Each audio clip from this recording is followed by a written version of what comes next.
I have to come over here to go to the bathroom because I got plumbing problems at home. It's a good thing I'm trusted with the plumbers. And now I got to share That's what I'm doing. Go ahead, put it out there.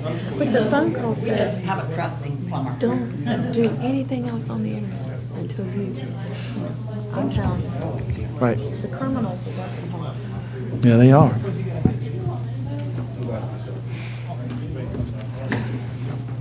By the way, I got test. It works.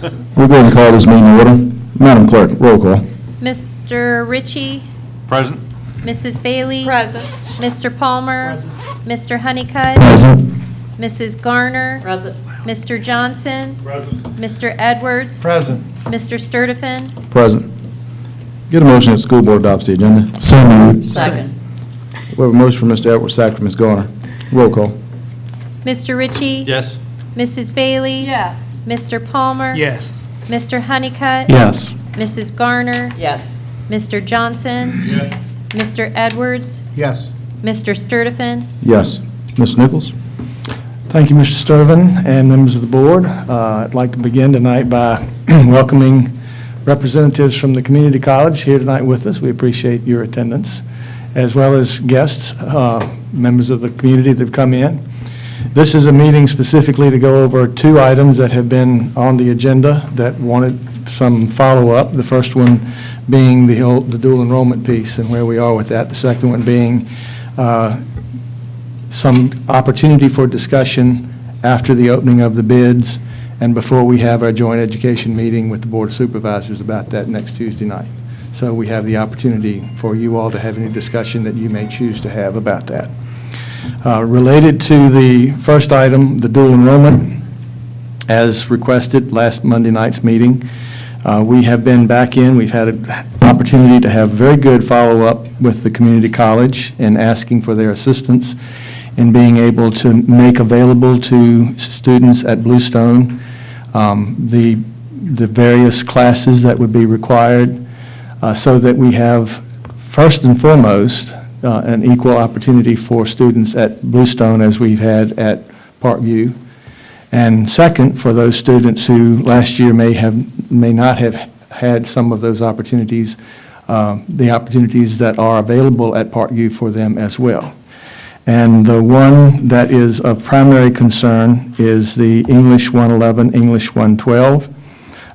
We have had the counselors and others at Bluestone look at the students that are involved, that and the one class with the humanities are the ones that are in question primarily.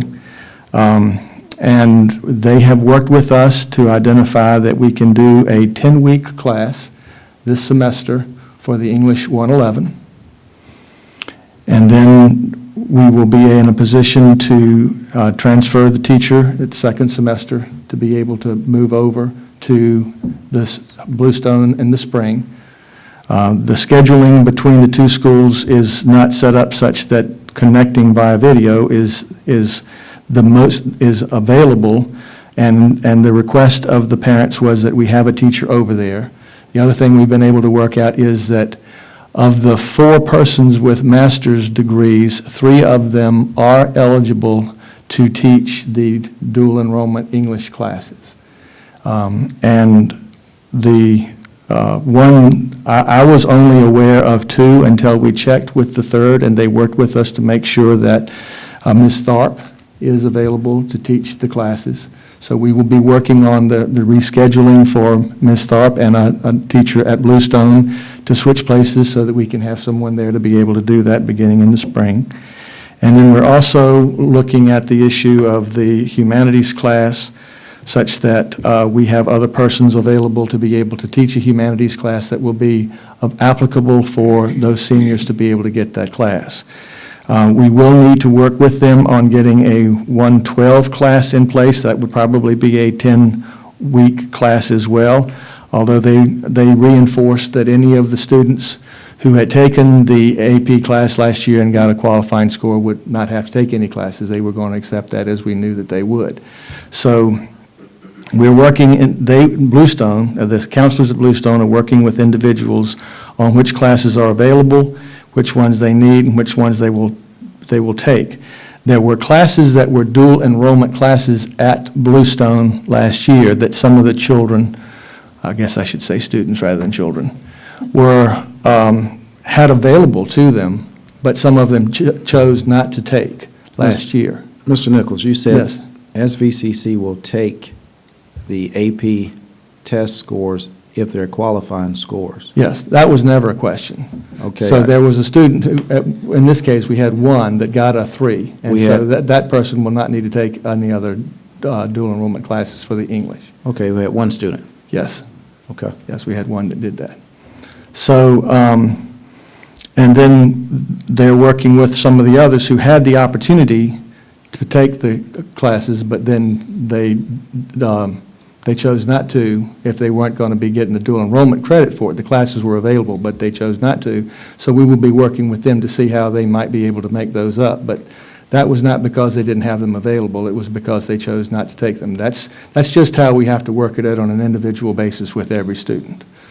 So we have the option of being able to move forward with those and give the students the opportunity to complete. We've done the same with students in Governor's School. The counselors are working with them.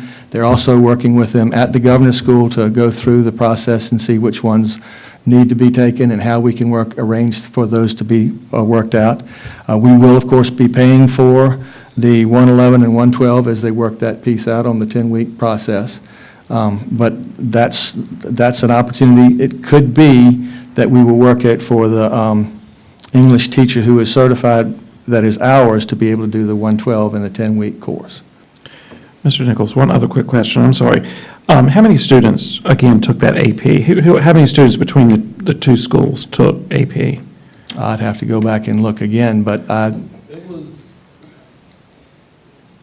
I'm just thinking about the Bluestone side, we had, well, for last school year, we had about 20 students. Okay, how many took the test? Do you remember how many took the Less test? than 10. I'm sorry? Less than 10. Okay, And part of that reason, Mr. Honeycutt, was for the fact that we were still doing AP/DE with that class.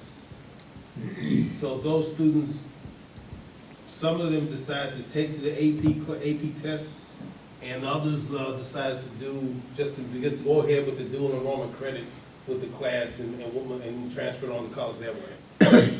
So that was the choice. Dr. Scales, seeing that you brought that up, the ones that opted to take the AP test instead of taking the dual enrollment credit, how successful were they? When I say success, getting a 3 or better. It was low.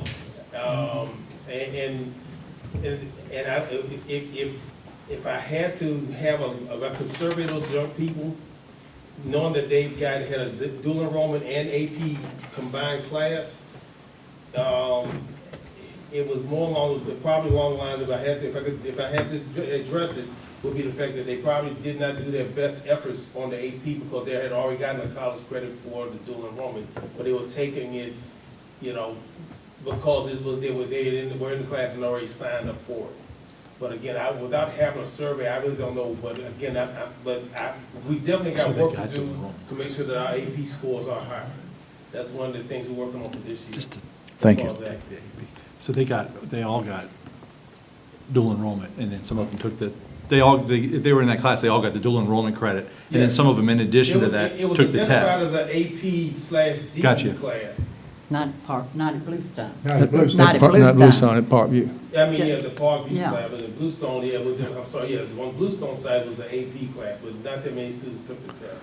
It wasn't like they had to take the test to stay in the class. Mr. Chairman, Dr. Scales, why would, and again, you have to educate me on this, but why would those students have chosen to do both, the AP and the dual enrollment? Sometimes it's called parents. So. Sorry? It was sometimes it's about the parents. It was a class together. Right, and the classes together, sometimes your parents would want to encourage your child to go ahead and take that test anyway. Okay. So we feel that we have been able to put together a schedule, and we have the counselors working with the students, and we're going to make sure that whatever is offered with dual enrollment will be, at Parkview, will be offered for the students at Bluestone. That was the goal, as I understood us to move forward. I have the number of students that did English 11. Bluestone English 11, they had 19 students that took the AP class. 7 got a 1, 11 got a 2, 1 got a 3. There were 2 students that did the test in history. Parkview had 6 to take the AP test. 2 got 1, 3 got 2, and 1 got a 4. The history at Parkview was 6. 3 got a 1, 1 got a 2, and 2 got a 3. And statistics at Parkview, which Bluestone didn't have, 1 got a 1, 2 got a 3, 1 got a 4. Okay, so my question is, you're calling out statistics and That's other subjects at Parkview that we're not even talking about at Bluestone at this point. Just 1. Well, that one, so we're going to be able to balance with that one also at the school? Yeah, the statistics was an option that was given to the Bluestone students, and it's my understanding nobody chose to take it. And it's not running at Parkview. And It this wasn't taken year, at Parkview either. this year, the offer was there, and we didn't have enough students to be able to take it, so it's not offered this year. At either Not, school. not as one of our classes. Now, we have students at Parkview who have chosen to take it through Virtual Virginia, and students at Parkview that have chosen to take it as a online class with the community college. And those opportunities are also available at Bluestone. And this was a stats AP class. Well, actually, what we offered was the AP stats. And as the student that's taking the Virtual Virginia, that is an AP class. Of course, the community college online class is not an AP class, it's a dual enrollment class. No, I think you're saying we offered AP stats, and currently no students are taking the AP stats class that's That is being offered. correct. That is correct. And what is the reason for that? Because the number of students who signed up for it were just so low that it didn't have enough students for the class to make. We couldn't afford to offer it. Well, I think it was three students, 4 students that signed up to take it, or who had it fit into their schedule once they had signed up to take it. Okay. Well, that was at Parkview. I don't know that anybody signed up to take it at Bluestone. But because it was an AP, we were in a position, you know, So our plan is to continue AP and dual enrollment. Whatever the kids decide to take, they just take. well, again, I hesitate to suggest to the board that we offer to eliminate the opportunity for either of them, because the Department of Education suggests that we make the strongest classes available to our students that we can. And there are some that, you know, we still have a shortage of teachers, and we will still face the issue of having a shortage of teachers. And we're still in a position to be able to take persons and get them available to a certified, it's not a certification, but to get the training that's necessary to implement the instruction for the AP. So I think we're in the best shape possible to still try to offer both, but to make sure that what we have available on one side is also available on the other side. That's a concern. And my concern is that if we're going to continue with these, that we make sure we have the people to teach them, and we don't teach for a year or 2 years and then say, well, now we can't supply. Either if we're going to keep it, let's supply. If we can't supply, let's don't keep it. Because these kids do this for a year, and then like Bluestone last year, they lost a year. Right. So that's really a disappointment to a child and the parents. And then all of a sudden, here we go. We said, okay, now, wait a minute. They said, wait a minute, they're doing it, taking it down at Parkview. We didn't know that. So this is what's created this boogaboo we've got going.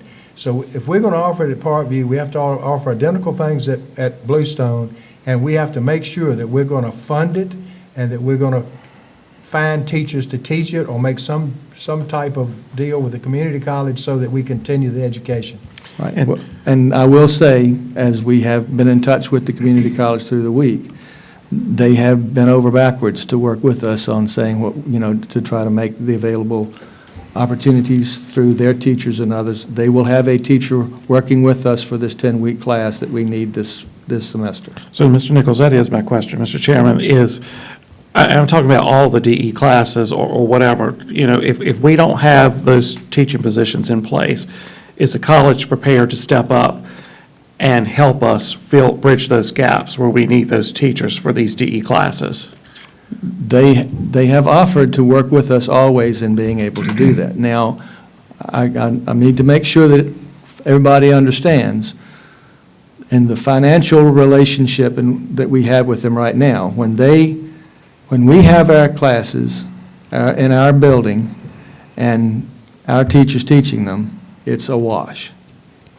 When we have to go to them to provide the teacher for any of the dual enrollment, then we have to pay for the class. Well, I think as a board, we need to see that cost. I mean, that needs to, Right. we need to know now what that cost is. In case that happens, we need to know that and try to budget for that, should that happen. Well, that cost is a per pupil cost, Right. and per credit cost per pupil. And so, until we know exactly how many students are going to take advantage of taking the classes, we won't be able to give you an exact figure. We do have in our budget an amount that's there available to take care of dual enrollment credit costs. But that's a general cost based on what we've had in the past and anticipating what we would have moving forward. This option of this semester's 10-week course is one that we had not anticipated. So I've checked with Christie, and with the number of students maximum number of students that would be available to take that class, taking it, we have the money to be able to cover it for this. But all that money is in the instructional category. That is So correct. if we build instructional category to make sure we have enough, I'd rather have more in instruction to begin with than to come up short and not be able to offer the education. You know what I'm saying? I do know what you're Let's saying. build it into our finances up front. Right. Another thing, couldn't the Purdue and Bluestone work together where, say, you're teaching the DE math class at First Block? The math teacher from Parkview is at Bluestone for that one block, then travels to Parkview for the third and fourth block and take care of that. We've had teachers do that. Trudy Gentry did it For the physics for a long time. ever since I was there. That's correct. And I think she just got mileage. They did offer her a car one time. Right. And I think Bluestone and Parkview could work together and set their schedule where teachers could go back and forth. Right. Yes, ma'am. That's a possibility as we work toward another year as well. Ms. Bailey? Yes, my question has to do with the 10-week English 111. I mean, typically when we've taught English 111, 112, it's been a semester long, and it was 18 weeks. So I just want to make sure that I understand this correctly. So English 111 will be a 10-week course, and then English 112 will be another 10-week course. That's correct. And that 112 would take place next semester? As we are able to work out the schedule with the students, the best time to do it would be next semester. It may be that we would, for students whose schedules are already full, in order to be able to help them, we could get it in the summer or another time. Well, that was make my it next available. question. So if we're going to add a 10-week course to their already 4-block semester, is that what is being proposed? Yes, So Yes. they'll kind of be taking 4.5 classes. yes. Um, Or some of them are also in a position, and I haven't looked individually at every student, but that's the counselor's job. Some of them have classes like a photojournalism or something else that's not required I see. for their graduation, I see. and so they would can be able to substitute that for that substitute the block. class during that block. Okay, so it will be an in-person class with a teacher in the classroom. The first 10-week class will be set up via to a video or by the taping of the class by the teacher from the So it will be done community college. electronically. But they have 111. identified the person to be able to do that, So yes. 111 will be electronic. And we'll hopefully to be able to get the 112 with our teacher there. To be at the live. t- That's correct. I have one other question. There's another piece to this that we really haven't talked about, and that is pre-calculus. Right. Did the students at Bluestone last year, were they offered dual enrollment pre-calculus? And that will be a question for Dr. Scales and Mr. Nichols. We have students this year taking the pre-calculus But at, it was, all of that was done online, as far as those, and it was done through Southside Online, as far as that goes. It wasn't, we had no teacher to teach the pre-calculus in the building. Because calculus is not required, No. but pre-calculus is. That's why I'm bringing that up. And the pre-calculus, we had a paraprofessional overseeing the room, where those students were assigned to the room, and they did all those all that coursework online through Blackboard last year. How many people took it? 3. Did all students know they could do that? Were they advised by the counselors? Again, coming in from last year, I'm sure I don't know. Last year was 3, and this year we have about 4 that are doing the same thing for this year. Did we pay for it, or did the students pay for it? we paid for. The school division paid for it. Mr. Honeycutt? Mr. Chairman, yes. We have a nice young gentleman here from the college. And, you know, we're talking about the AP and the dual enrollment. And, you know, it's been paraphrased out there that the DE, the rigor is not there for the DE and preparing students for college like they should be. I'd like to hear from you, is that so? Are there any things or changes that have come down the pipe that, you know, you all are trying to build in or make this rigor a little bit more rigorous for these students? You know, what are we doing to, if that is in case the fact, what are we doing to rectify that? Mr. Honeycutt, before I'll give you an opportunity to come up, I've heard the rigor as well. AP is a standardized test in a sense. Right. We talk about getting away from testing, such as the SAT test and the other tests the kids have to take. But we're promoting a class which is based on the end-of-the-year test. Unlike DE, and I've heard this rigor thing come up, a lot of state universities have a great working relationship with our community colleges across the Commonwealth. So when I hear that rigor isn't there, yet a lot of our great institutions accept the DE credit, I'm a little baffled that an AP test will supersede the DE. Other divisions have AP and IB and all of these different things, but it's something unique about this area where we're working hand in hand with our community colleges to give our kids an opportunity to get college credit, guaranteed, versus the gamble of paying for a test, and based on how they test, whether or not they're going to get anything from it. And it is a gamble. You know, if we can go with AP or stick with DE, we know what we're going to get, even though it's going to be a cost there with DE. For years, there's been a relationship, so I don't know how you balance out a 3 compared to a teacher teaching a DE class when that student will pass. And we've had teachers in this county who've gotten their associate's degree through a DE program and come back in a short turnaround of 2 years, starting as a junior, and they're teaching. Yet, there's been this AP push. I think it's interesting that it's a tough question to say whether or not DE is equivalent to an AP test, a standardized test. I believe the teachers do a great job with the DE. One of the questions we as a division, we have to talk about is, what are we going to do? We're going to go with the AP or DE. We have partnerships with the community colleges with welding class and those type things. So that's an individual thing with and it's not an AP. It's somewhat DE, but it's learning a trade.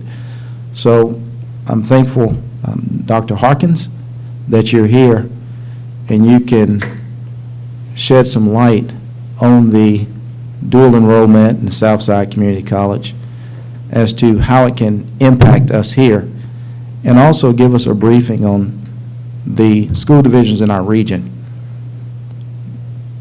Are they more on track with DE, or are they transitioning to AP, and how is that affecting Southside? Mr. Chairman, before we go there, may I make a comment? Yes, sir. I hear exactly where you're coming from. However, I don't think we should limit ourselves to just the dual enrollment, DE.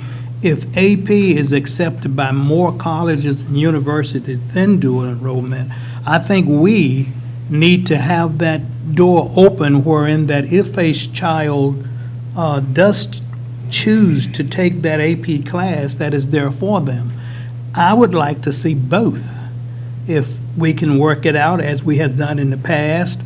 I think the problem here is we dropped the ball. We waited until this time of the year to try and figure out what we're going to do with AP or dual enrollment.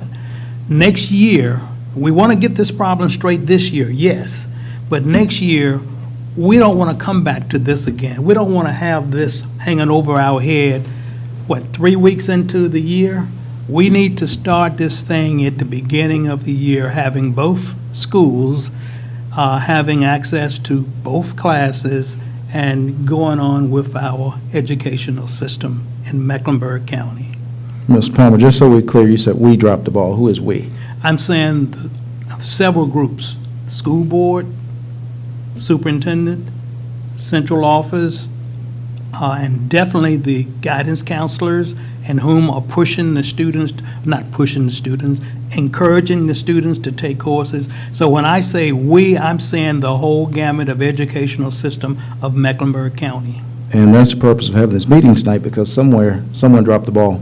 That is correct, and that's why I'm saying next Yeah. year we need to correct that. Well- So what you're saying is exactly what I've said. That is, the ball was dropped somewhere, and we don't want that to happen again. And the primary focus, our primary focus is K through 12. We extended that with DE. We've extended it again with AP.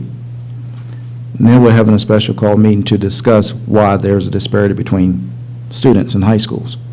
So we'll give you, sir, an opportunity to have a conversation. I'm sure our board will have some more dialogue. I need one more thing. We're concentrating on up to 12th grade seniors, but we should be more broad-minded than that. We're trying to get our students into colleges and universities throughout. So we don't want to just say we're going to stop it as a senior.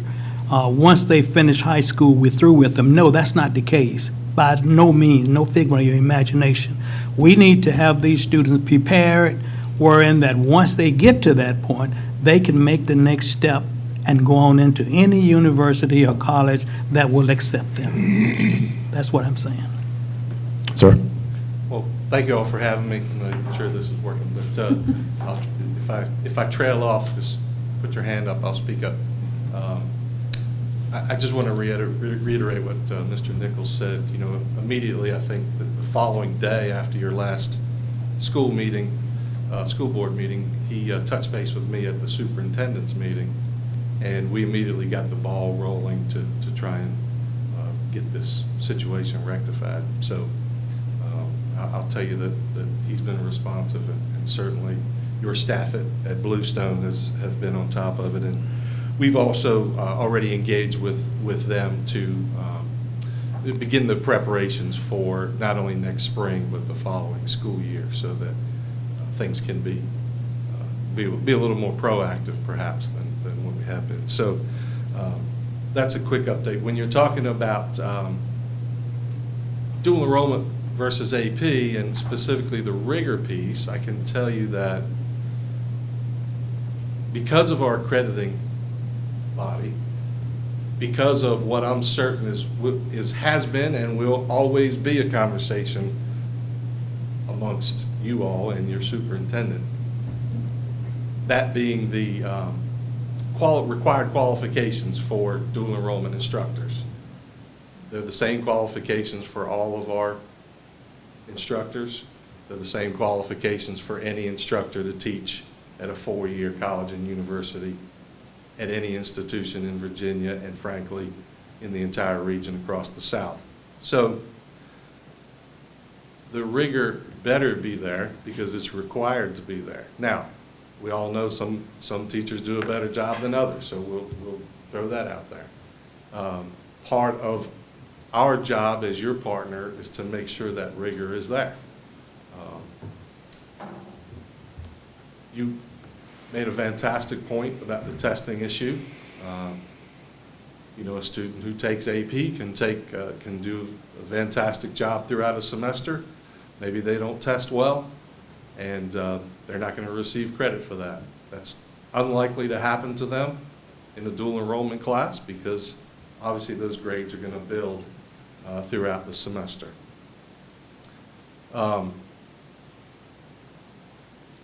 There is a massive effort going on across the state from all of the public institutions and several of the private institutions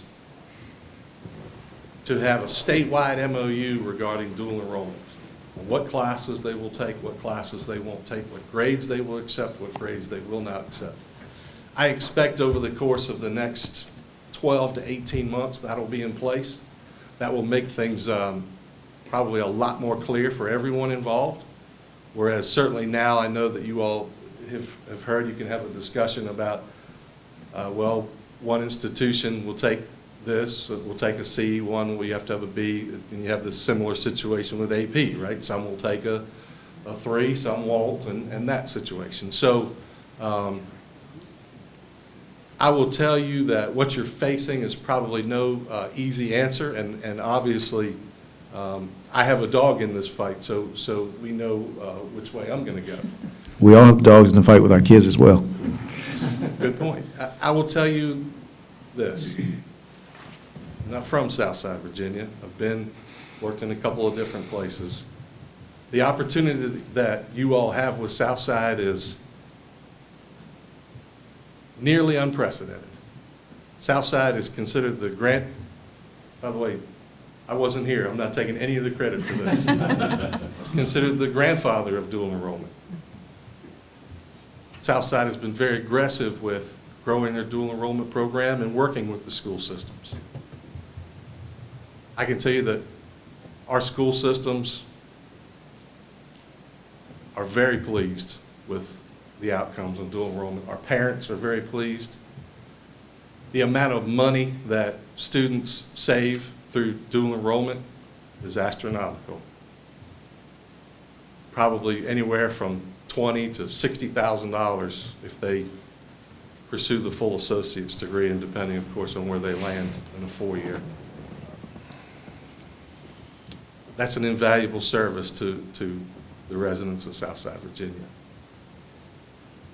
I think from Southside's perspective, I'll tell you that we will always work with Mecklenburg County and all of our schools to provide whatever it is you need. I obviously can't promise that we always will be able to do it, but it won't be for a lack of effort, that's for sure. And I hope that what you've seen over the last week proves that. And you know, I applaud your efforts to make sure that there's equity between both schools, and we want to help you do that. Questions? Yes. Again, I'm glad you reiterated that one point is, you know, for you all to say or to be able to tell this board what all you all do offer as far as those DE classes and credits, you know, just clarification and transparency for all of us who maybe don't know what you all have to offer. But, you know, I've been talking with some of my constituents over the last couple of weeks about this issue, and, you know, they just, you know, they're very much in favor of the AP, no, excuse me, the DE credits to be able to take, you know, to be able to get that associate's degree to move forward. So, again, finding that information out from you all moving forward, what you all are offering will be fantastic. And I could, if I may, I'll throw one more thing out there. It's of a personal nature. My daughter went to a high school that did not offer dual enrollment. She took 5 AP classes. She had a score of 5 on 4 of them, 4 on the other. All of them transferred to where she ended up going to school. That was wonderful. It still was nowhere near as good if she had had dual enrollment because it was only 5 classes. If the school where she was had had dual enrollment, obviously she could have entered in as a junior, potentially. So those are all things to keep in mind as you move forward. And if there's anything we can do to help you as you move on, we stand ready to do that. Are any of your other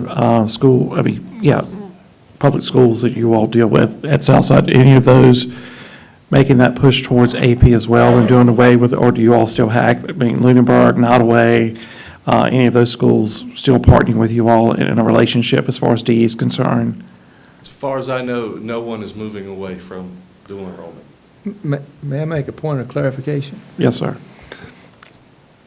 I've not suggested that we move away from dual enrollment.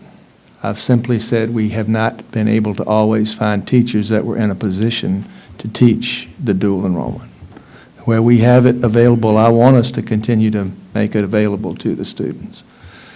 But at the same time, there's a budgetary consideration when if we have to hire teachers from the community college to come in and work for us. So that's why I was looking to have both available to our schools. Now, I will echo that is an issue everywhere, and we are a part of, hopefully, a consortium group of higher education institutions working to address that teacher shortage, specifically those getting people qualified to teach dual enrollment. And, I'll throw out there, just in case you don't know, you have to have a master's degree. If you have a master's degree in the subject area, so if you have a master's in physics, you're good to go to teach physics. However, if you have a master's degree in education and then a few physics courses, that's not enough. If you have a master's degree in education, you then would have to have 18 credit hours at the master's level to be able to teach physics. I Okay. don't think. Ms. Garner, Ms. Bailey, Oh, I'm she had asked. I just wanted to say a couple of things about us using a community college professor. So if it happens that we're not able to secure, for example, dual enrollment English teacher, and we used a professor from the college to do that, that would then pull students away from the blocks that we are teaching of regular English, because we still may be a teacher short in a regular English class. So again, we would then, the populations would shift, is what I'm trying to explain. So if you had 30 students who wanted to take English 111 and 112, that would take 30 students out of our regular English population, which would make our English teacher need less. So we're just shifting that cost from an employee of ours to an employee of theirs. So it really doesn't make a difference in the bottom line for our budget. If anything, it might be less because we wouldn't have to pay benefits to another full-time Mecklenburg County employee. Am I explaining that Yes. right? Yes. So, as I've looked at the numbers over the years, dual enrollment, the money that it cost us to pay for dual enrollment is probably the most cost-efficient dollars that we spend for instruction, because it's kind of like you're just trading that back and forth. And I realize we would be employing someone else to do that work, but we're going to be shifting those students out of our regular classes. So it really depends on how many students sign up for it. If we take a full block of English, out of our regular English class, then that's, you know, that, y'all nod your head or Yes, something that you yes, understand what I'm saying. You get it? No. No. All What do right. you I do. If we- I think- If we take two classes of students, and all of them, the first of the year, said, okay, we all want to do dual enrollment. So what do? Fire the teacher that the class they came, what do you do with them? You don't fire What it. do you do with Sometimes it? we don't have it. I don't know, what do you do We're- with we're already at a If you have shortage. them, what do you do with them? Math is a perfect example. We're already short We're math in teachers. English now. What do we Well, do with them? I mean, what do we do with We them have a shortage of dual enrollment English teachers. today? Yes. Right. Yeah. Mr. Edwards, I think Ms. Bailey is saying that the dual enrollment is very cost-effective Yeah, no question. and is I a agree positive, with it. I is agree a, it's a 100%. positive thing for us to do. And if we offer DE, English, then those students that would be using a regular teacher who we don't have right now, it will be a wash. Yes. It makes sense to me. It will be a wash. I think that's what the That's point what I'm Ms. trying Bailey to was trying to say. say. I'm sorry, I Now, didn't with math, it would explain that also very go well. if we use one of their teachers for math, and we don't have a teacher in math, we use one of their teachers, then the bottom line, we're not paying benefits to their staff, we're just paying whatever X number of salary. Ms. Garner, you had something? I was going to tell him, it's not so much that the community college does not offer great service. It does. The problem with us is that you got one end of the county that have the classes, the other end that does not. And the one on this end has been shorted classes, which means they will not get associate's degree because they didn't have the teacher. That's where the problem is. Now, when it's brought, and this end of the county was taught AP. The other end of the county was taught AP/DE. This end was given the choice. You can have DE or AP. This one was not. That's the biggest problem. And we're talking about teachers. A schedule can be done or come up with. Math, science, any subject, they can travel from one school to the other. It has been done. We have had science teachers do it. We have Spanish teachers that have done it. Now we can have English teachers. We've had physics teachers. It just means that the two schools will have to work together. Now, Bluestone has a smaller population. They might not have but one class. So the teacher would only have to be up here one class and then go to the other end. AP teachers do not have to have a master's degree. The DE teachers have to have a master's degree, which meets y'all's recommendation. And so we wouldn't even have to go to the community college to get one of your teachers. It can be worked out in the county. It's just got to be worked out with guidance counselors and principals of the two schools. Okay. Mr. Honeycutt? Yes, okay, I'm getting a little confused. Okay, so, and again, I'm going back to what Mr. Palmer said, you know, somebody dropped the ball. So why didn't we offer the 111 and 112 this year? Because all the DE teachers Well, are done that in the would county. be a question for Dr. Scales. and Dr. Scales, Mr. yes, why Nichols. did we offer that this year? Yes, sir. For Bluestone, we did not have a dual enrollment certified teacher on that end of the county.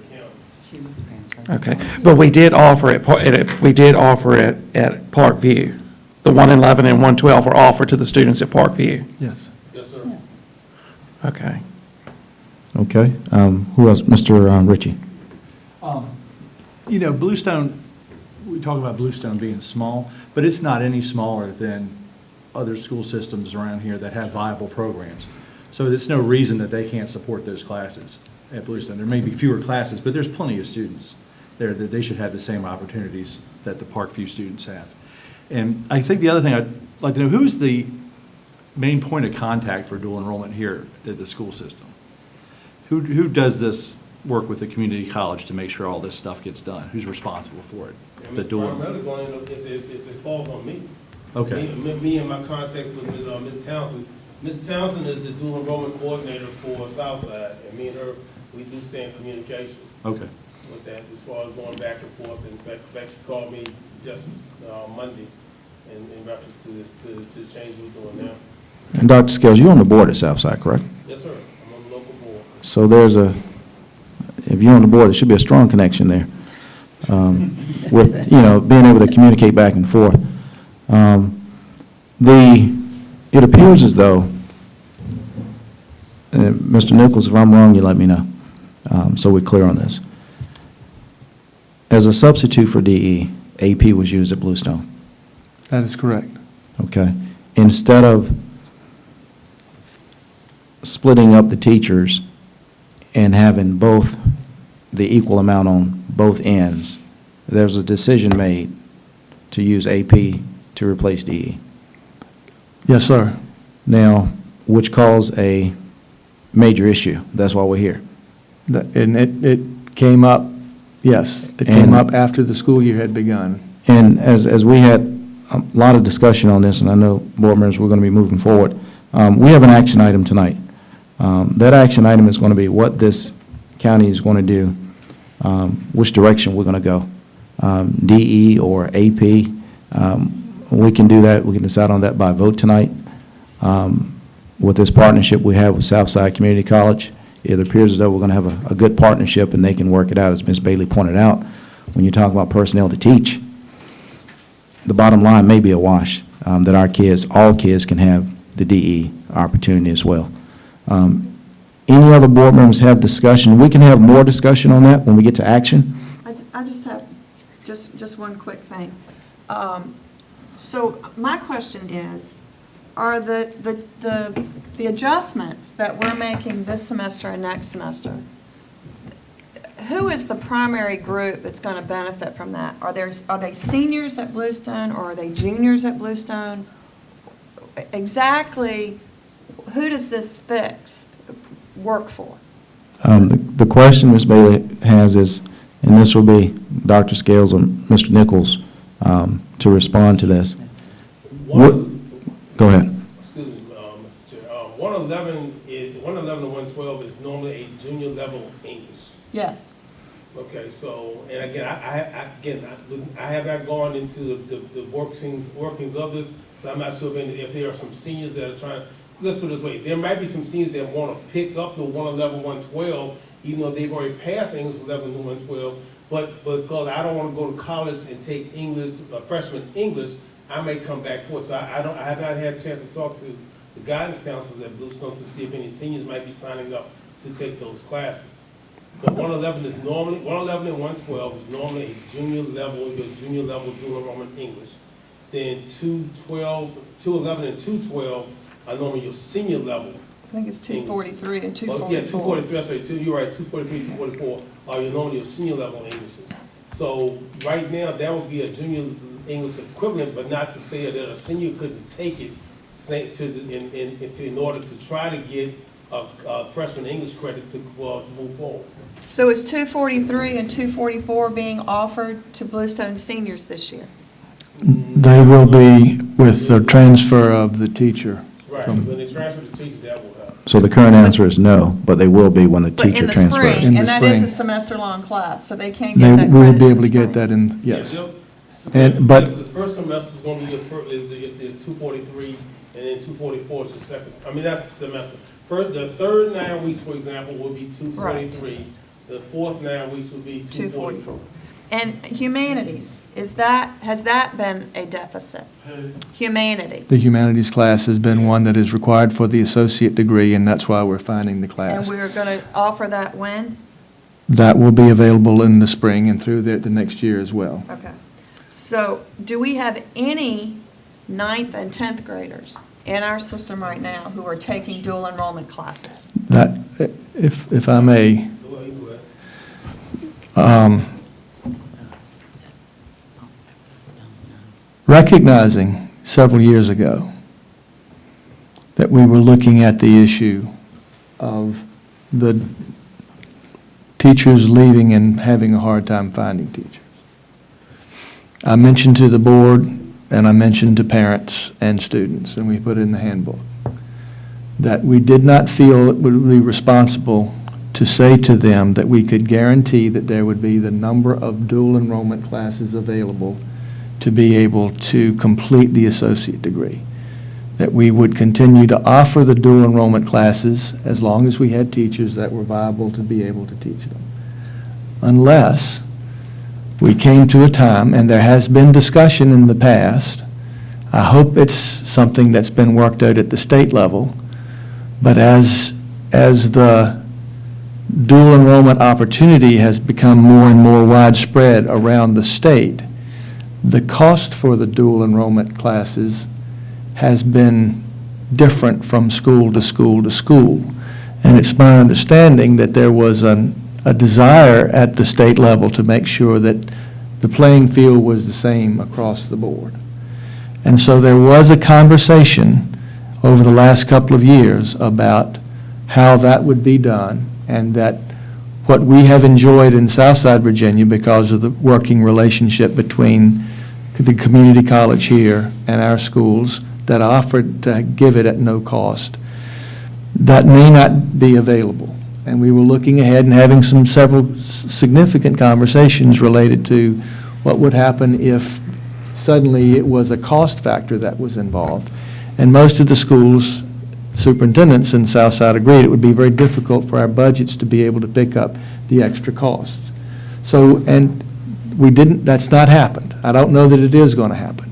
But because of both factors, the issue of the teachers and the potential for the other, I just felt it best and most responsible to say we may not be able to continue to offer the dual enrollment as an associate degree option for all of our students. And we had the conversation about continuing, as expected by the Department of Education, to offer strong college preparatory classes for our students, and AP and IB are the other options. So we began looking at bringing the AP in, because there wasn't a question about that. Now, there is an exam, that's a cost to it, but we also looked at it from the other. And over the years, we've had that discussion. There was a concern, and I do have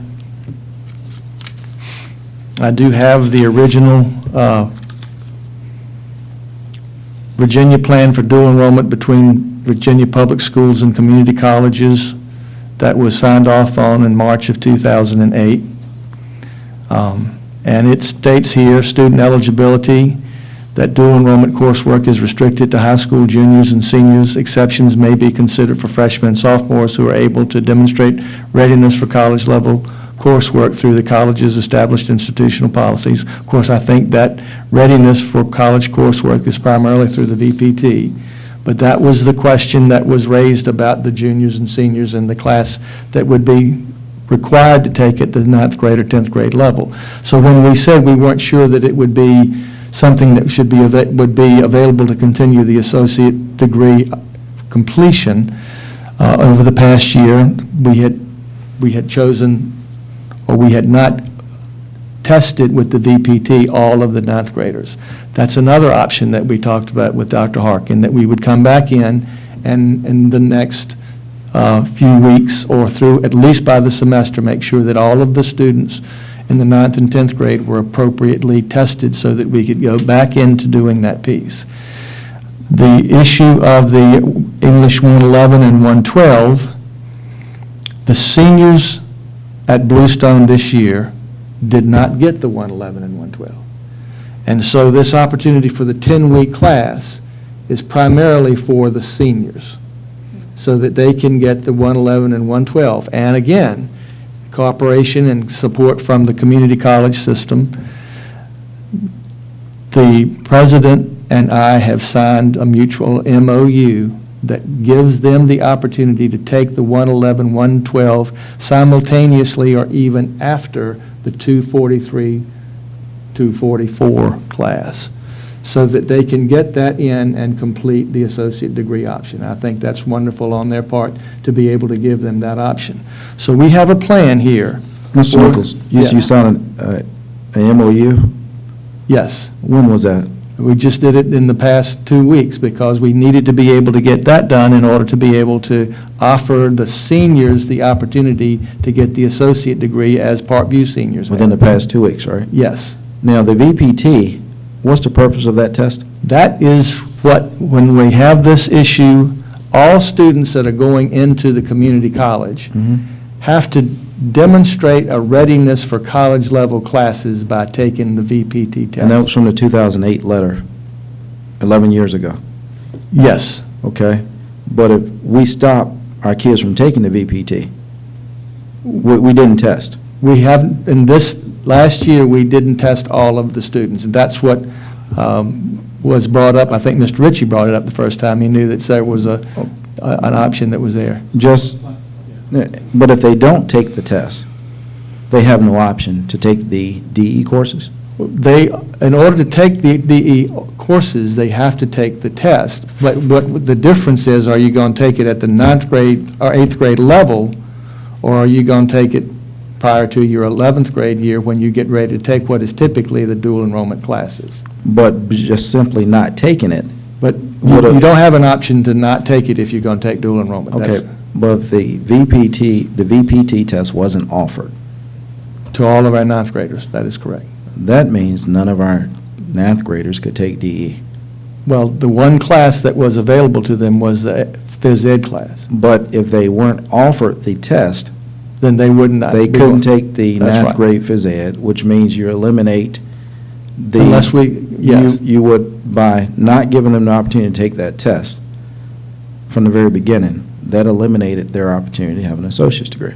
That is correct. So my question, Mr. Chairman, would be, why did we eliminate our students being able to take that test at the 9th grade level? That was simply one of the issues that came up when we looked and said, we're not sure we're going to be able to offer a full associate degree program for everybody, and it was an oversight on our part. That's where I guess would say was one of the places we dropped the ball. That would be, and I know Mr. Palmer used the term "we," it had to be a conversation. It was an with assumption, staff. I would say more than a conversation, it was probably an assumption that was made when we talked about the fact that if we were not necessarily able to offer the classes, the full associate degree, that would we need to test each of the students? And I guess someone had to make that decision. My question is, who made that decision?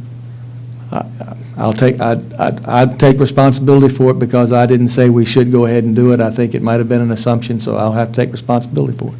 I'll have to take responsibility for this whole issue because I was actually the one who was saying as we're looking at perhaps not being able to have enough associate or dual enrollment classes available to complete the associate degree, that we would try to make some other options available. So that's my fault. Yes, sir, and that letter is from 2008, but since that letter was written, we've had many students in this county continue to take the VPT, to continue to get an associate's degree.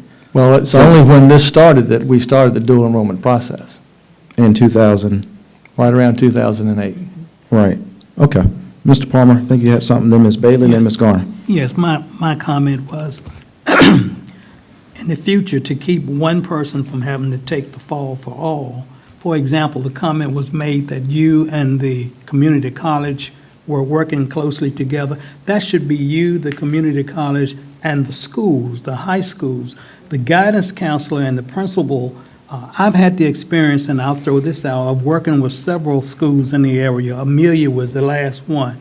And yes, when they would come in to try and get something worked out, it was not just the school and, not just the people out of central office, but it was the guidance counselor, it was the principal. Yes, I was called in because I was acting principal, and we all worked together. One or two individuals can't make these decisions and think that it's going to work. One person is not going to be can't see that far down the road. A lot of times, if all of us work together, and that's why I'll go back to my old original comment, we have messed up this year, but hopefully for the future, we won't have this problem and we can do better. And then that way, we won't have to look at each other and say, who is going to be the fall guy?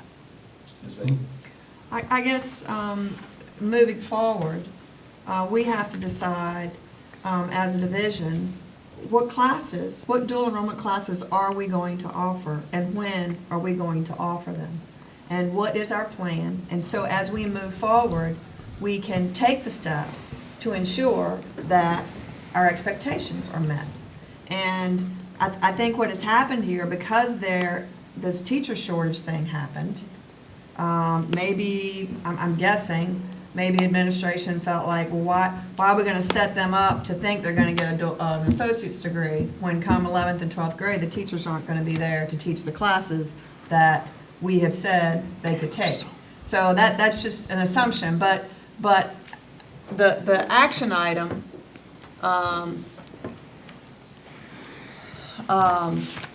is a bit vague in a way, because there's not a plan, there's not anything there there are no specifics about those entities of dual enrollment and advanced placement. So I don't know if it's the time to vote on that until we have a plan in place, but that's we can talk about that at the action. Yeah, it was put there so we can have action. And it is vague, it can go either way, based on the motion of a board member at that point. Ms. Garner? Everybody's talking about this test that ninth graders are supposed to take before they can take dual enrollment. So I'm assuming that no one in the 10th grade at either school will be getting an associate's degree and should not be taking dual enrollment classes. But that's not the case. There are students at Parkview that are taking dual enrollment classes, and they're not offered at Bluestone. Mr. Chairman, I'm sorry. Yes, Ms. Garner, I'm sorry. So, and again, it's clarification. And Ms. Bailey, I want to go back and bring up something that you just said. Why can't we offer any dual enrollment class to a freshman to senior high 12th grader that want to be able to take whatever class? And my question is, Mr. Nichols, do we not have DE teachers in 9th and 10th grade in our county? Parkview. The teachers that, I can answer partially. Again, now got me come to the mic. if you don't mind. Come on up, we don't mind. The 9th grade classes, again, I've worked with dual enrollment and associate degrees for many years. Freshman year, you've got, again, you only have about 3 classes that you can get as a 9th and a 10th grader. Your majority of your dual enrollment classes, if you're going from associate, starts junior year. One of those classes is just a general college class. It's called, I guess, is SDV 100, and it's just an introduction to college. So, but our problem right now is, for example, dual enrollment physical education is supposed to be a 9th grade if you're going from an associate's program.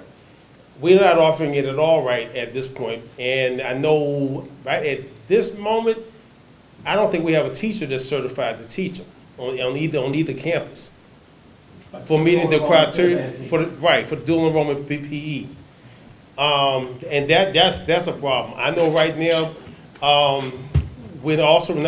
the next class you normally would go into will be a humanities or the introduction to the CIS 100 class, which is computer science.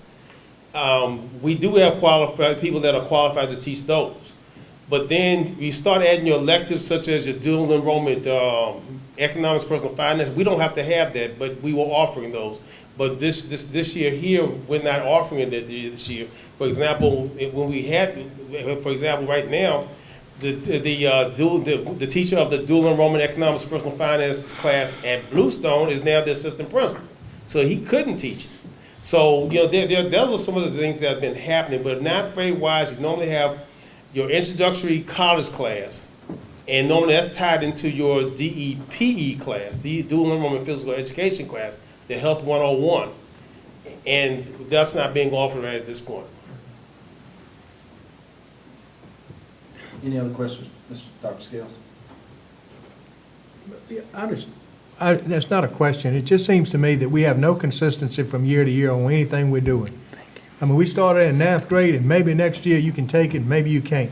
It's a guidance nightmare for a child to have to walk into a guidance office and go, I want to get an associate's degree, I want to take dual enrollment, and what classes do I need? 9th, what classes do 10th, 11th, and 12th, and they get on a path. But you could have taken that last year, but we don't have a teacher this year, so you can't take that, but you can take this. I mean, we just don't have anything. It's like I said the other night, it's like we blew up a balloon, it didn't tie a knot in it, we turned it loose. It's just flying around the room till it runs out of air. And that's what the parents are so upset about, is we don't have a program. I mean, and I understand we don't have the teachers, but we've either got to have the teachers, or we got to go through the community college system, and we got to set an agenda and put these classes in place and stick to it, because the parents and the kids don't have a clue. I've had parents come to me and tell me the guidance department has not a clue what they're doing because they don't know what to do. And on top of that, the SOL testing took them away from us to begin with. That was another state mandated thing. So all our guidance counselors for years have been testing and hadn't been guiding. So this is a real problem. We need to fix this thing and get classes in place that the kids know what they're going to take, and we need to find teachers or either pair with the community college system and get it right one time and stick to it, or either abandon the whole thing and go back to honors classes and give kids a basic education and hope they go to college. But this thing we're doing is a mess. Yeah. Thank you, Ms. Honeycutt. Yes, one other quick question.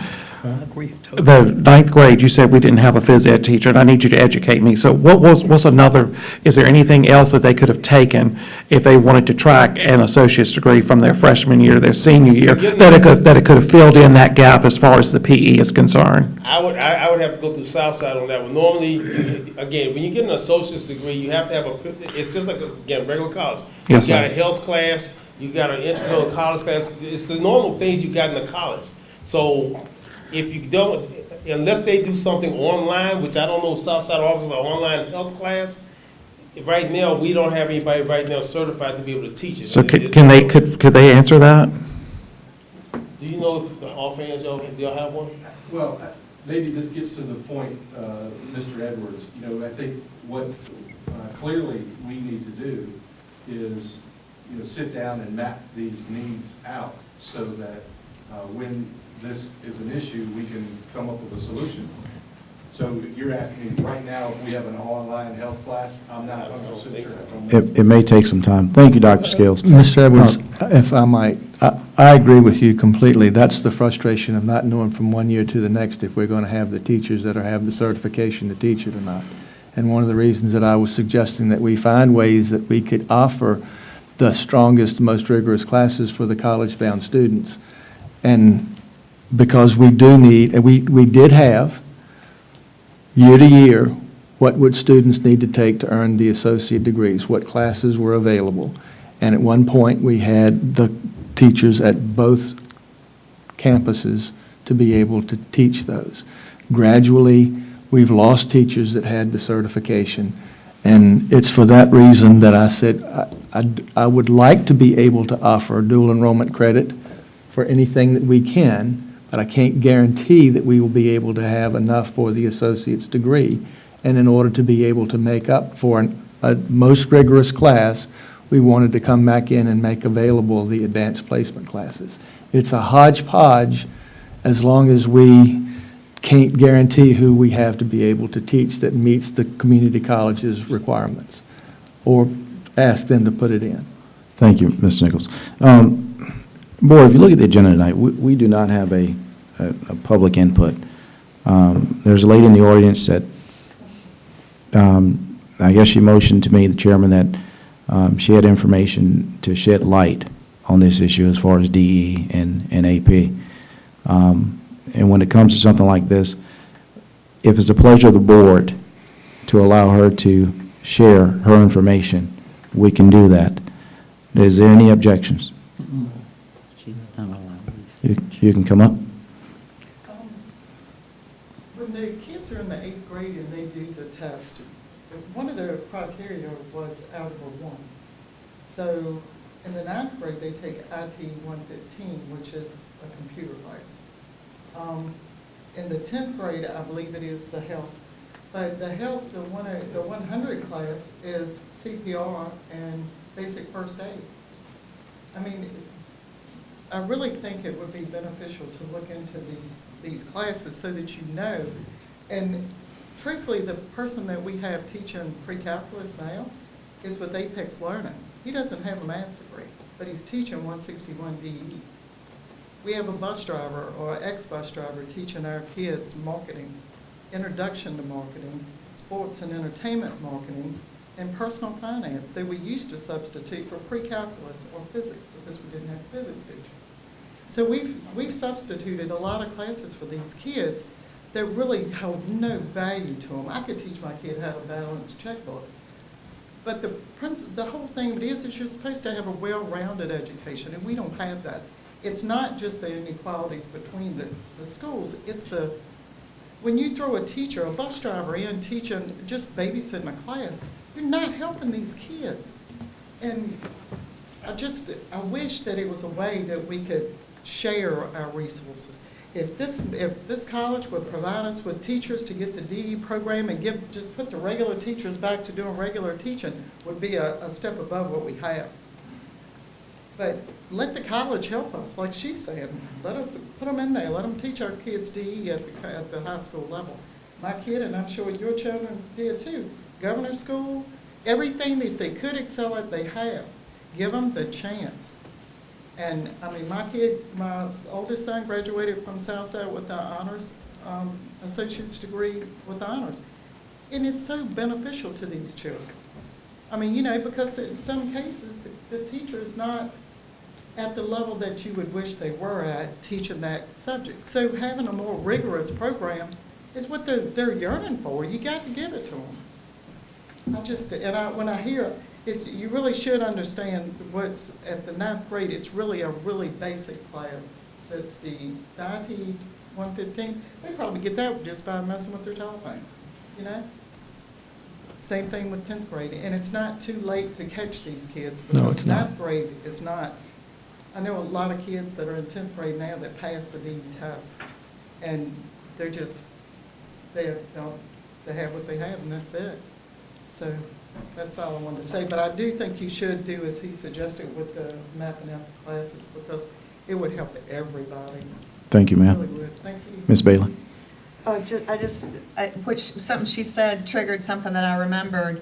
In governor school, the first 2 weeks of governor school, it used to be, I don't know if they still do this, they offered the SDV 100 for the first 5 to 10 days of governor school, and that requirement was met for that particular class, because I think it's only a 1-hour class, as I recall. It was meant throughout PE classes. But I'm just saying, if we know what children are on that track to do college work in high school, that's a whole cohort that we can work with and put on that track to satisfy their educational need. Many of them have already been identified as early as 5th grade because they're on that gifted track. That's not I mean, there are children who are late bloomers that can come in to that program in 7th and 8th grade, but we already know who they are. Let's give them meat, and that's all I want to say. Thank you, Ms. Bailey. We will have an opportunity to come back to the dual enrollment conversation, but we have an informational item B, construction bids. Yes, thank you, Mr. Sturtevant. As everyone knows, on Tuesday at 2 o'clock, we did have the bids opened. We had 3 construction companies. I have sent out to each of the members of the board the results of that meeting and the bids. At that meeting, I had a conversation because Mr. Carter and Mrs. Lundy were there. Ms. Lundy and I had a conversation about the request I had made for establishing a joint education committee, anticipating that the bids would be higher than the budget that was given to us. And so she suggested that we meet on Thursday, last night, because that was a date that I had asked for earlier, but I had not heard anything from her about that, and she is chairman of the Joint Education Committee. And so that's what I sent out. as I sent that out, apparently Mr. Carter and Ms. Lundy got together and said that might be too quick for their board, so they asked to hold it rather than the last night on this coming Tuesday evening at 5 o'clock, and I let the board know that. The result of the bids were higher than the budget that we have. We have been in touch and had it certified that the bid that was given is an appropriate bid. It's been checked out by Skanska and by our architects. So we can move forward with the understanding that it is an appropriate low bid. And we have also begun having some conversations with the company about components of that bid that might be value engineered so that they might not be as high. We won't have all of that information before Monday, so I hesitate to bring that to this board tonight, but we will have it for Tuesday night's meeting. I simply bring it as an item on tonight's special agenda in case this board wants to have discussion among yourselves before we go to the Joint Education Committee. Does any board member want to have discussion on this, or should we just defer that discussion to our Joint Education Committee? I don't think we really have enough information. The bids are out, and until they meet with the contractor and look at the plans and see some places that we can save some money if that's possible, and do a lot of thought about where we get more money from, I don't see that we really know anything till we meet with the Board of Supervisors in that meeting and find out. Defer to the Joint Education Committee? Yep. Okay, we have more information at that point. All right, anything else on that point, Mr. Nichols? That's all, thank you. Okay, moving on to action item. We have one action item. That action item is dual enrollment and advanced placement. Under the recommendation, it says that the school board approves the continuation with either dual enrollment or advanced placement or both. Does anyone like to make a motion? I'd like to make a motion that we move forward with dual enrollment and do away with the advanced placement, and give our focus in on one thing, and make sure our children are on the right track, give them every opportunity for this dual enrollment, starting in the 9th grade, let them test into it. It's worked. I've heard from a lot of parents it works for their children. We're unique in Southside Virginia in that we do have this partnership with Southside Virginia Community College. I respect all of those persons down there. And it would be my hope that the board would approve that we move forward with dual enrollment and do away with AP. We have a motion from Ms. Honeycutt that the school board moves forward with dual enrollment and eliminate AP from our curriculum. Is that correct? Yes, sir. Do we have a second? I'm going to second. We have a second, and then we have discussion. Discussion. What do we do, Mr. Chairman? Well, Ms. Garner. Oh, okay. Ms. Garner. Are you talking, is the motion for the time till we get to the new school? And then make a decision then, or are you talking from now on? My motion would be for us to focus on dual enrollment from now and into the future. Okay. Any other discussion? Are you, would you have that begin date be with the 2020-2021 academic year? The question is, at what point do we want to implement this? Do we want to do it next semester, at the end of the school year? Well, some of our AP, I think all of them, our AP classes are year-long. Okay. And so we have children who are Okay. enrolled in AP classes right now. Okay. And I would think it would be unreasonable to take that away from Okay. them. So is the question that we will start it at the beginning of school year next year as far as the planning? I think yes, I will I will make that motion. I will amend what I originally made the motion for, and pray that our superintendent and our director of secondary instruction, Dr. Scales, will work with Southside in whatever capacity we can to offer whatever subjects we can in dual enrollment, and we will begin that for 2020, 2021. Okay? Because this is Ms. Bailey pointed out the AP class is for a 4-year. the recommendation, Mr. Honeycutt, is next year. We strictly focus on dual enrollment because we've already committed AP this year. Next year, we focus on dual enrollment only.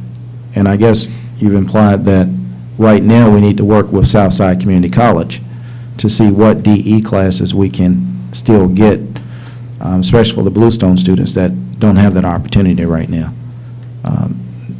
Is that correct? So we have a motion, do we have a? Well, if they're taking AP, then they should be required to take the test instead of the AP/DE, where they're given the choice. See, Bluestone doesn't have that choice. If they're taking AP, then they should take the test. Here's the question, is all the AP classes dual? Is it AP/DE right now? Not all of them. Not all of them, no. Okay, not all of the year-long courses. Okay, some of They them. can't be because we haven't had the teachers that had the certification. Right. That was last year, that was last year with APDE. Right now, if we offer an AP, like at Bluestone, right now, we have, for example, our first period, first block, we have alternating AP US History and AP English 11, and that's going all year long, but that's strictly an AP class. Okay. What about Parkview? Parkview does have some Parkview does have AP dual enrollment together. Yeah. Yes. So the question is, can Southside work with us this year for other DE opportunities? That's what we've been working on for the past 2 weeks and That- work with them very closely. That will to be replace able to do this that. year? Yes, It can happen this year? yes. Okay. All right, the motion will be simplified that this will be the last year of AP. Next year, we'll fully work towards DE, and that would give Right. an opportunity for that planning opportunity with Southside in our division. And that way, one of the things that I've seen, we'll work on this motion. The motion is to move forward with, the motion is, we'll move forward with this year, but next year, there'll be no AP. We'll focus on dual enrollment. I believe that's the motion. May I Well, ask we- one question? We have to get a second. That'll be under discussion. Second, Ms. Nichols. This is the pleasure of the board.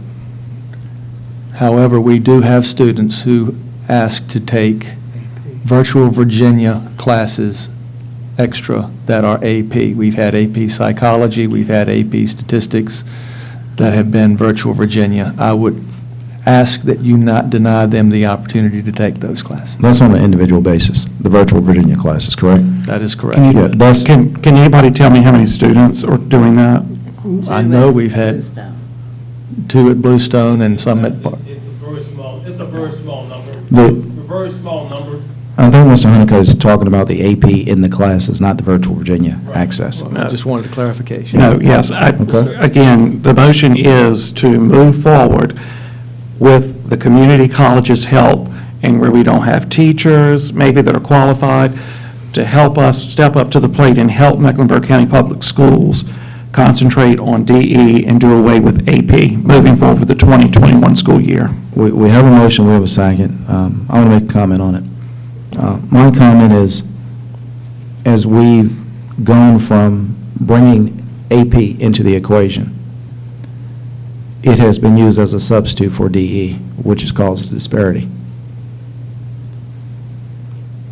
Had AP not been put into it, I believe that it would have been equalized, it would have been obvious. You have X number of DE, you have X number of DE classes on both ends. But when AP was used as a substitute, which is no equivalent, in my opinion, AP is not equivalent to DE, just simply my opinion. I think DE has rigor, but when AP was used as a substitute, that's caused a major issue in this county that these parents have spoken on. We have a motion, we have a second. Mr. Chairman.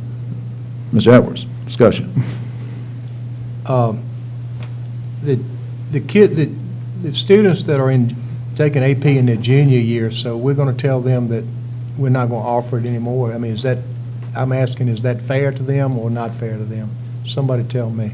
AP, I missed this. if they're taking AP Yeah. and they have an opportunity to take DE, they're still getting an opportunity to get college credit. The only difference is the AP, they have to take and pass a test. The DE, I they understand. pass. Yeah, So yeah. it's not I guess unlike the associate's degree track we've had, it's two different tracks. But there may be a problem if they're taking AP English 111, 112, they do not get a qualifying score, then would that not be a prerequisite for 243 and 244? They would need to pass. See what I'm saying? Yeah, I know you're right, that's what I was I going mean, you are right on that one, but I mean, but again,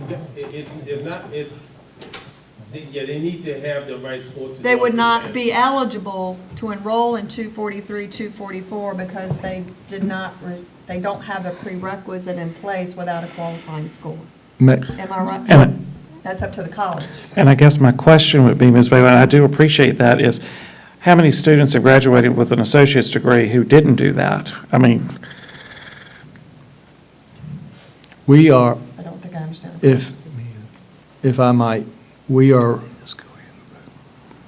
have no students, other than at Bluestone, that are not offered the chance to take the 111, 112 along with the AP, I don't think, at Parkview. I think okay. So 111, 112 at Parkview is DEAP? Yes. Okay. So that's a moot point for Parkview, and we're fixing the issue at Bluestone. Yeah, that class. But there is 111, 112 that is not AP. That's right. Thank you. And they don't have to take a test to get a qualifying score. oh, I'm sorry, let me rephrase my question. What percentage of those students that were doing the 111 and 112 in the past didn't pass? DE, DE, the 111 and 112, what percentage was it? Very small. Very small, minute, I would assume. Only one person had a qualifying score. yes, No, but AP. he's That's asking AP. about the 111, That's 112, not the AP. I'm asking about the previous DE scores with 111 and 112. What percentage of those did not pass to be able to take? That, very, very The small. next class, again, it was very small, and I think one child. Okay. Okay, part of it is, I think we found more success with our kids taking DE passing than we have so far with taking the AP test. From the numbers that we've been given, some kids opted not to take an AP test, they got the DE credit. But with the kids who took the AP test, the scores, and I, If I could just speak to that. okay. AP classes require preparation, and that preparation takes place years before you enroll in an AP class. There are pre-AP classes, and they need to be taught in a way that AP is going to be taught. The curriculum is different. And so if we ever go back to this AP thing after this year, I would hope that we would start very early on. In the 8th grade, in the 9th grade English honors, 10th grade English honors should be pre-AP type curriculum, so that when they do get to AP They're 11 actually passing. and AP 11th, 12th grade courses, that we set them up for success. That's all I would say about that. And Ms. Okay. Bailey, I'm sorry, but I feel like that we haven't done that, because we should have, if we were going to adopt or start this, we should have started it with them in the 8th grade before they came to the high school. That's just my opinion.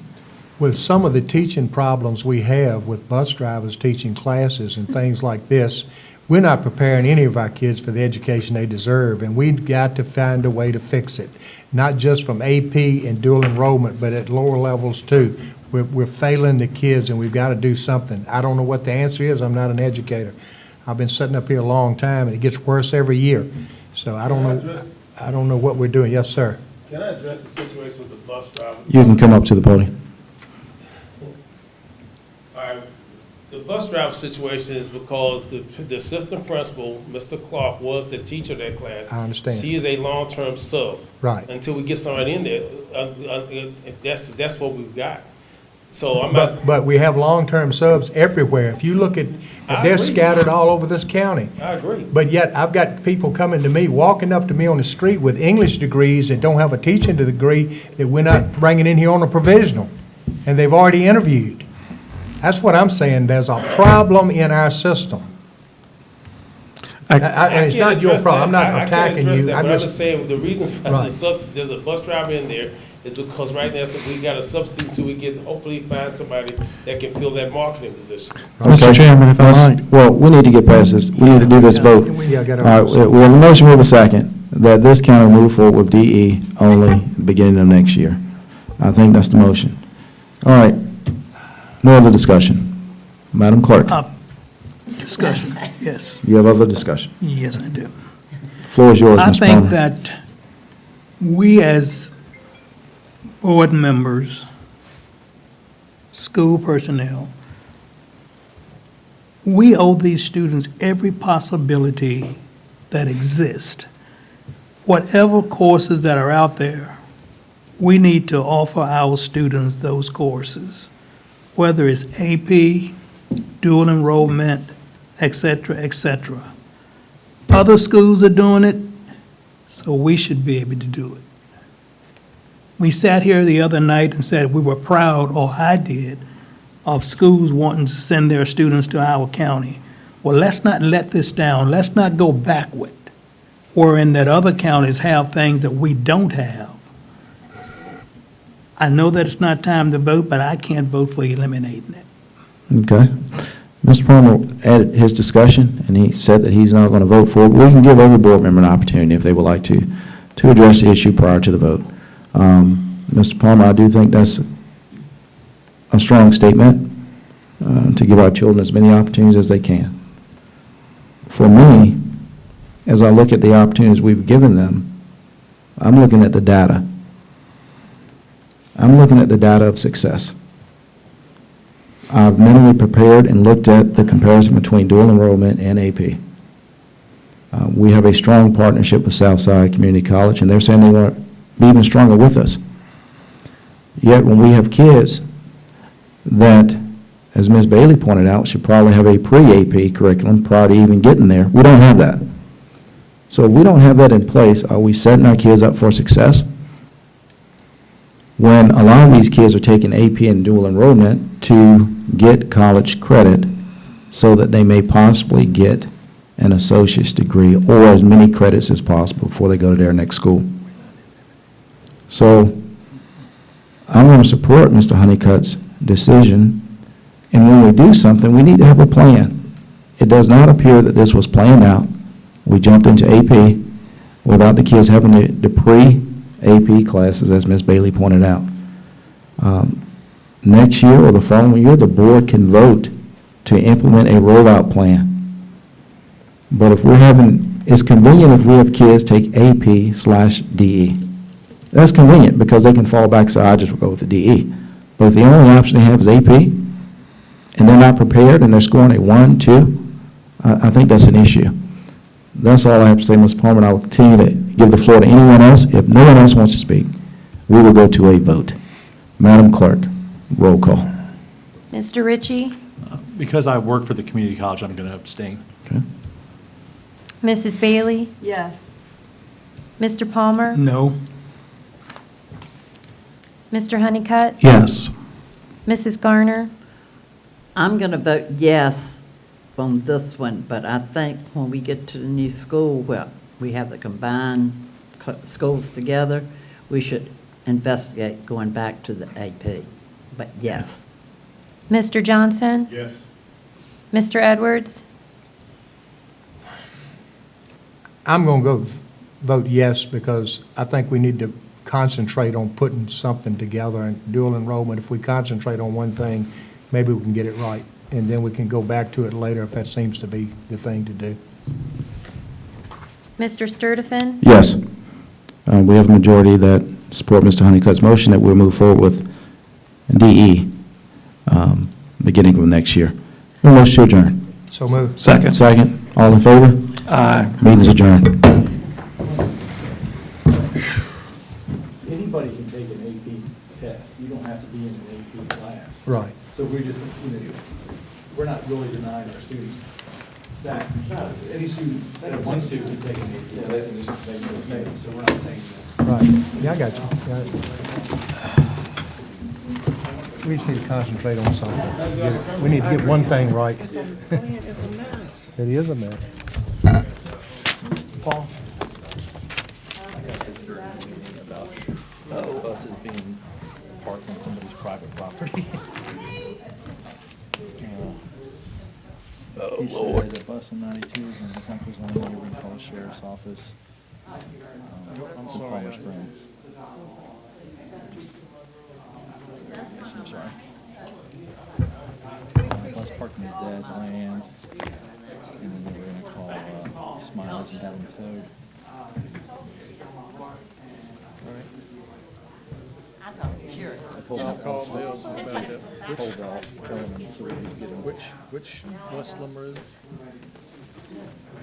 It's parked on Sun Tally Road in Palmer Springs.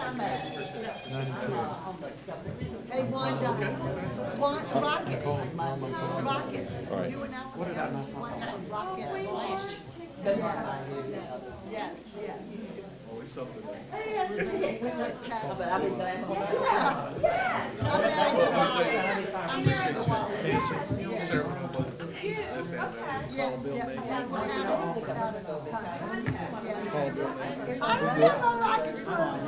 I didn't mean to get carried away, but I just have these people.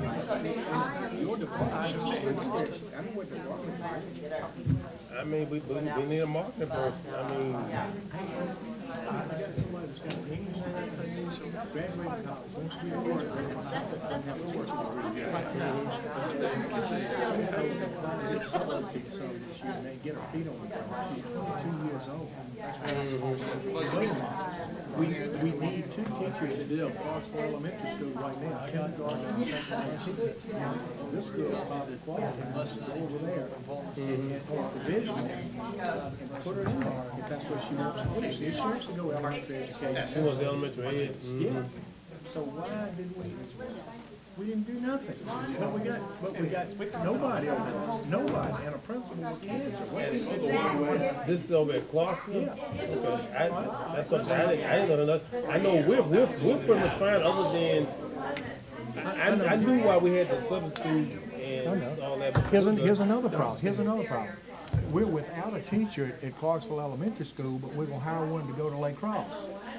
If we hire an elementary teacher, they need to go to Clarksville first, so we need to hire 2. Where you got the money? I don't care. The one at Clarksville's been without one for 6 months, so that one goes over there. She don't go to Lake Cross because you got 7 kids. Figure it out. To me, it's just a lot of confusion. It's a lot of what ifs, it's a lot of unknowns, and I just,